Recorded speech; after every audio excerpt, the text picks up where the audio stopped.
और आज वैसे कथा को विराम दिया जाएगा। सभी भक्तों से निवेदन है कि भारी भारी संख्या में आए। जो भक्त भगवान की कथा रोज नहीं सुन पाते हैं, किसी कारणवश फंसे हुए होते हैं, काम में व्यस्त होते हैं, अगर वो भगवान की कथा लास्ट दिन भी सुन लें तो प्रभु कहते हैं कि भगवान का नाम, भगवान की कथा अगर व्यक्ति किसी कारणवश नहीं सुन पाता है तो लास्ट दिन उसे जरूर ही जरूर सुनना चाहिए। और भगवान ने यहाँ तक कहा कि प्राणी अगर मरते समय तक मेरा नाम ले ले तो उसका उद्धार हो जाता है।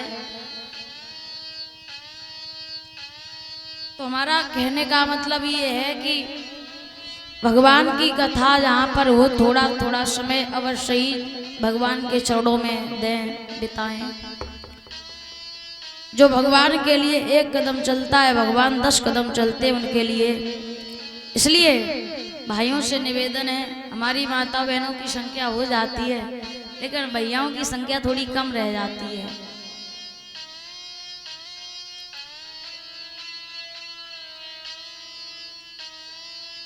तो आज कम से कम समय निकाल करके प्रभु के दरबार में अवश्य ही आए। अभी महाराज जी के मुखारविंद से अभी श्रवण कर रहे थे और आप सभी भक्तों ने कल श्रवण भी किया। भगवान का पहला विवाह रुक्मिणी के साथ हुआ, जो महाराज भीष्मक की कन्या थी, और दूसरा विवाह जैसा कि महाराज जी के मुखारविंद से श्रवण किया, जामंत की लड़की जामंती के साथ हुआ। और भगवान को ये कलंक क्यों लगा, इसका कारण आपको शायद किसी ने नहीं बताया होगा। देखिए, जो कथा हम कह रहे हैं थोड़ा ध्यान से सुनिए, इधर उधर मत देखिए। एक चित होकर के जब भगवान की कथा श्रवण करेंगे तो ध्यान इधर उधर नहीं बटेगा, बल्कि भगवान के चरणों में लगेगा। इसलिए भगवान श्री कृष्ण को ये चोरी का कलंक, जो मणि का कलंक लगा था, मणि चोरी, उसका कलंक लग गया। भगवान को क्यों लगा? क्योंकि उन्होंने एक बार चंद्रमा को देख लिया।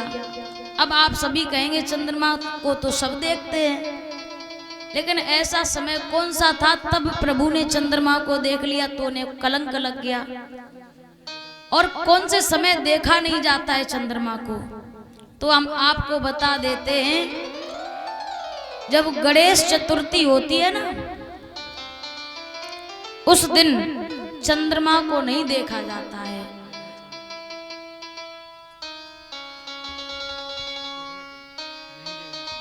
चंद्रमा को गणेश चतुर्थी के दिन नहीं देखना चाहिए, क्योंकि उस दिन अगर देखने से, उस दिन अगर चंद्रमा को देख लिया तो कलंक लग जाएगा। भगवान को तक कलंक लग गया तो हम तो आप बहुत तुच्छ जीव हैं, प्रभु के बनाए हुए मिट्टी के पुतले हैं। भगवान को कलंक लग गया चंद्रमा को देखने से गणेश चतुर्थी पे। अब ये कारण कौन सा है आपको बता दें। एक बार भगवान भोले बाबा ने कुबेर को मुंह मांगा वरदान दे दिया, क्योंकि ये कुबेर जो थे भगवान भोले बाबा के भक्त थे। भगवान ने वरदान दे दिया तो ये बहुत धनवान था, वैसे भी धनवान हो गया। कुबेर के यहाँ किसी बात की कमी नहीं थी, धन दौलत, सोने चांदी के महल बने हुए थे, सोने के महलों में रहने वाला। तो एक दिन कुबेर ने सोचा भगवान भोले बाबा को हम अपने महल दिखाते हैं। तो कुबेर भगवान भोले बाबा के पास गया और निवेदन किया है, प्रभु आप हमारे महलों में चल करके अगर प्रसाद लेकर के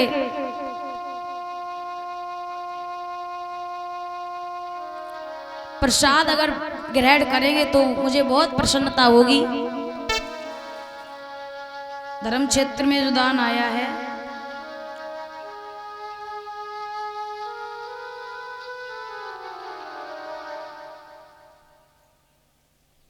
ये क्या लिखा है?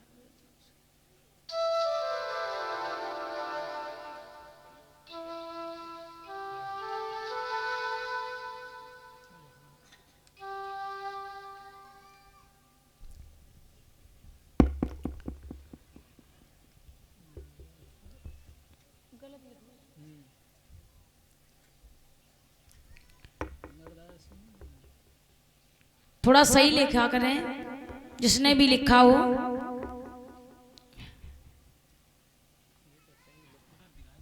महाराज 50 रुपए का दान भिजवा रहे हैं, कामना करेंगे सुख शांति प्रदान करें।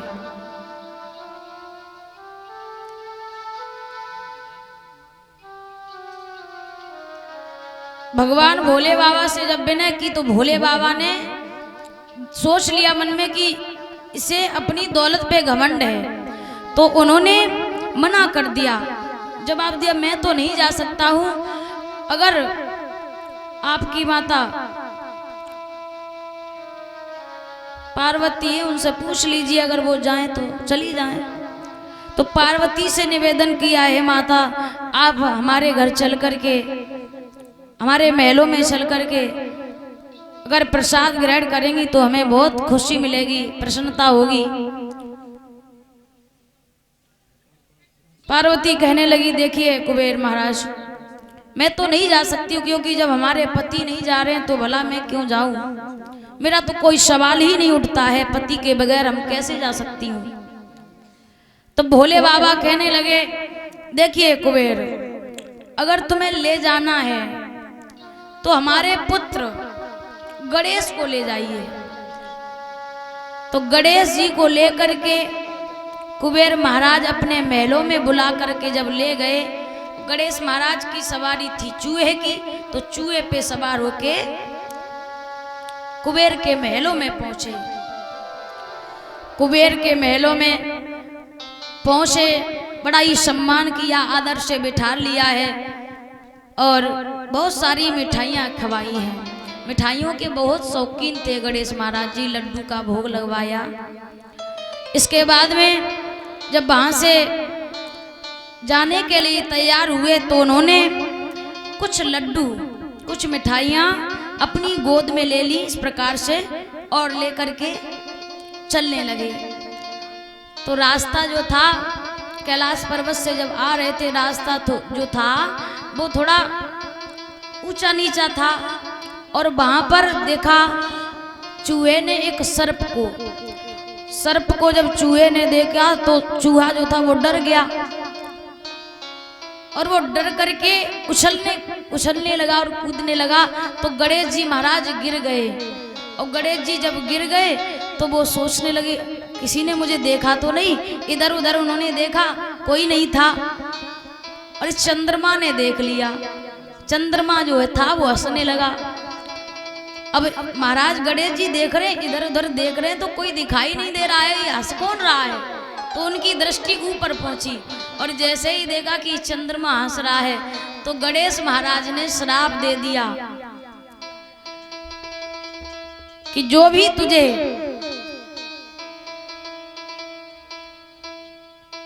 इस गणेश चतुर्थी के दिन देखेगा तो याद रखना उसे कलंक लगेगा। ये श्राप दे दिया है। तो भाइयों ये गणेश जी का श्राप था, इसलिए गणेश चतुर्थी के दिन चंद्रमा को देखने से श्राप लगता है, कलंक लगता है। और इसलिए हमें गणेश चतुर्थी के दिन चंद्रमा को नहीं देखना चाहिए। भगवान श्री कृष्ण ने देख लिया था, किसी कारणवश तो उन्हें मणि चोरी का कलंक लग गया। जैसा कि आपने अभी सुना होगा महाराज जी के मुखारबिंद से, तो जामवंत जी ने अपनी पुत्री जामवंती का विवाह भगवान श्री कृष्ण से कर दिया और वह मणि लेकर के सत्राजित को दी है जाकर। सत्राजित को जब पूरा रहस्य पता चला तो सत्राजित जो था वो प्रभु से माफी मांगने लगा। प्रभु मैंने आपसे गलत बोल दिया और मैंने आपको चोरी का दोष लगा दिया, प्रभु उसके लिए मुझे क्षमा कर दो। और मेरी पुत्री है सत्यभामा, इसके साथ में प्रभु आप विवाह करिए। तो भाइयों, भगवान ने पहला विवाह रुक्मिणी के साथ, दूसरा विवाह जामवंती के साथ और तीसरा विवाह सत्यभामा के साथ में सत्राजित की लड़की जो थी, और चौथा विवाह कृतवर्मा की लड़की कालिंदी के साथ में, पांचवा विवाह विद्रसेन की लड़की मित्रवृंदा के साथ में, और छठवां विवाह वृषतनाथ की लड़की सत्या के साथ में, और सातवां विवाह गया नरपत की लड़की भद्रा के साथ में, आठवां विवाह भगवान का हुआ भद्रभूप की लड़की लक्ष्मणा के साथ। इस प्रकार से भगवान के 8 विवाह हुए हैं। एक भौमासुर नाम का राक्षस था, उसने ये प्रतिज्ञा की थी कि वो एक साथ 20,000 लड़कियों के साथ विवाह करेगा, और जो भी इसे अच्छी लड़की लगी, प्रभु हमारे माता पिता अब मुझे स्वीकार नहीं करेंगे।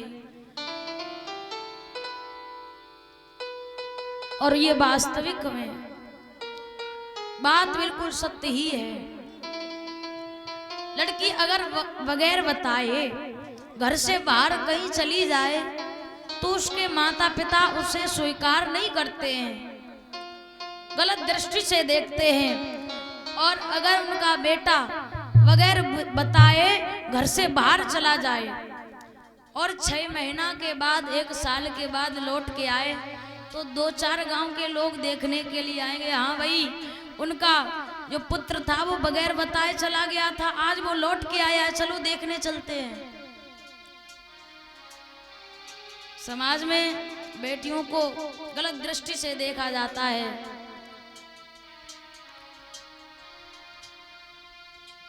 इसलिए सभी लड़कियां हाथ जोड़ करके भगवान से कहने लगी, प्रभु आप ही हमारे प्रीतम बन जाइए, आप ही हमारे साथ में विवाह करिए। तो भाइयों, सभी लड़कियों के साथ में भगवान श्री कृष्ण ने विवाह किया 16,100 लड़कियों के साथ। अब भगवान के कितने विवाह हो गए? हाँ, 16,108। गर्ग संहिता पुराण में ये प्रमाण मिला है कि एक विवाह ब्रह्मा जी ने राधा और कन्हैया का भी करवाया भांडी वन में।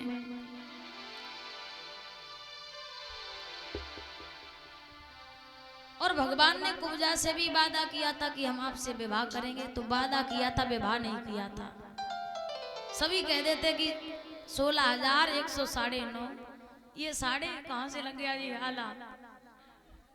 आला भावने थोड़ना पड़ी थी ना, सो कैसे वादा ही किया था, भावने थोड़ना पड़ी थी।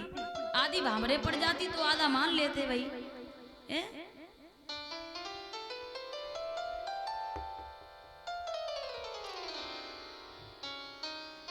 तो भाइयों, भगवान के इस प्रकार से श्रीमद् भागवत के अनुसार से 16,108 विवाह हुए हैं।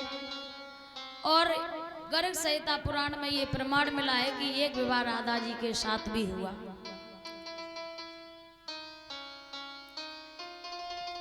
राधा कुब्जा को छोड़ के भगवान के अनेकों पुत्र हुए, अनेकों पुत्रियां हुई, फिर भी भगवान योगी राज कृष्ण कहलाए। तो यहाँ पे जो हमारे भैया माताएं शंका ना करें, क्योंकि प्रभु के ही बनाए हुए हम और आप हैं। प्रभु के हाथ में ही डोर है हमारी आपकी। असली पिता तो हमारे भगवान ही हैं, इसलिए शंका ना करें। भगवान के ये पूरा विश्व ही उनकी संतान है। भगवान श्री कृष्ण अपने मुकुट पे मोर का पंख लगाते थे। और मोर जो होता है वो योगी होता है, वो कभी संभोग नहीं करता है।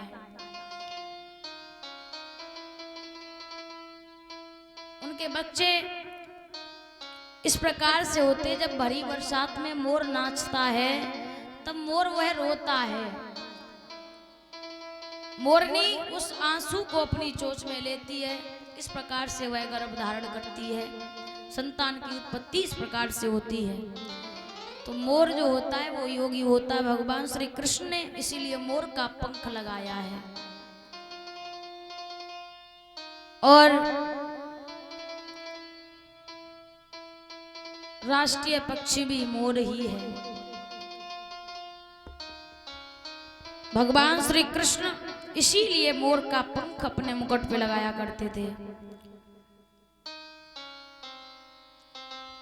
बोलिए गोविंद भगवान की।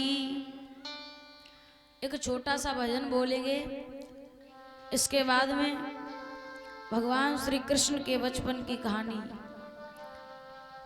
सुदामा व कृष्ण की मित्रता कहां से हुई, ये कथा को लेके चलेंगे। उससे पहले एक भजन ताली बजाते बड़े भाव से बोलेंगे।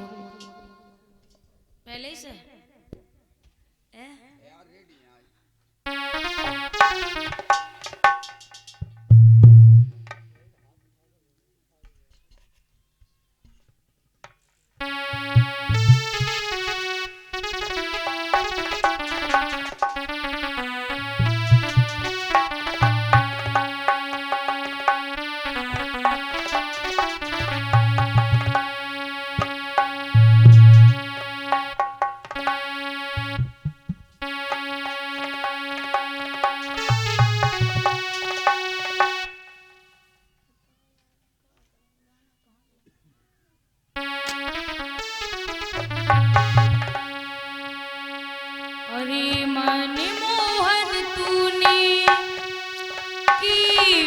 वफाई